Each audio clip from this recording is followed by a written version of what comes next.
So we're here in Virgin Gorda, and one of the main challenges with this job is the heat, the ambient temperature of the surface. Because it is asphalt, it's black, causing the primer to dry really fast. We're having to use almost double the amount of primer and working under the shade as much as we can just to reduce the heat of the surface. We're applying the material. So we have this, and we're gonna use it to keep an eye and monitor the temperature, and I'll show you how it works right now. Take a look.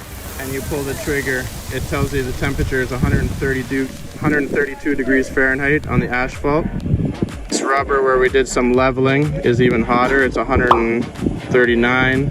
So the rubber is hotter in the sun, but it cools down quicker in the shade.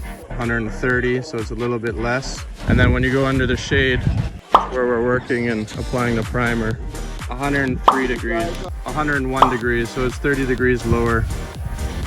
And if you check the rubber, it's 96. Just finished marking out half of the court to do the leveling. We're gonna have to do some more leveling tomorrow. It's a little bit more than I anticipated, but we should be okay for materials. We ordered extra materials. So yeah, there's just a lot of settling, a lot of low spots that we have to correct before we get started on the finish coat. I was hopeful that the rain would pass, but it's being pretty persistent, so we're gonna have to cancel work for the day. So we just finished all the leveling. There's a lot of unevenness in this concrete slab and asphalt topping. Filled in a lot of the low spots the best we could. Some of them are well over an inch thick.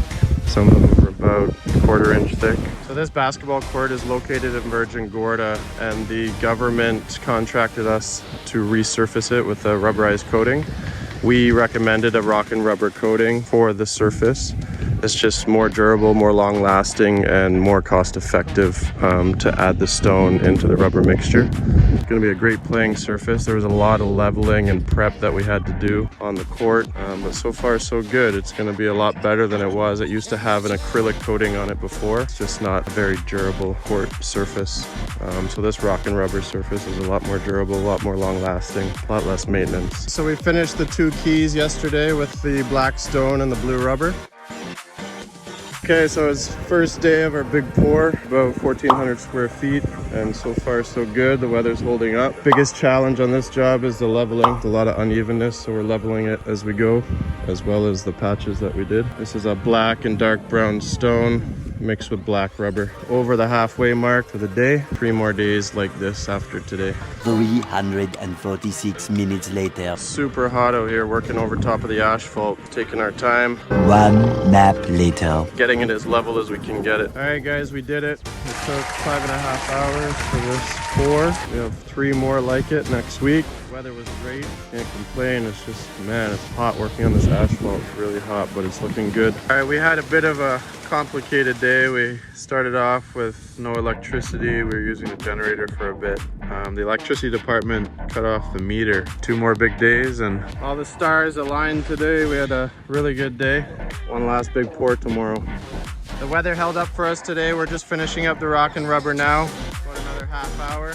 Tomorrow we're gonna paint on the lines, do some more concrete work around the edges. So we just finished the first day of the demarcation lines. We're not finished completely, but we did the majority of them. We just have the 3-point line, the charge line, top of the key, circle, center circle, and the attack line. Biggest challenge with doing these lines in the heat is 130 degrees, the surface temperature. So as soon as you put down the duct tape, after about 5 minutes, it starts to shrink and peel off the surface. It's our last day. We're just gonna finish painting the lines on the court and then shoot some baskets after we're done.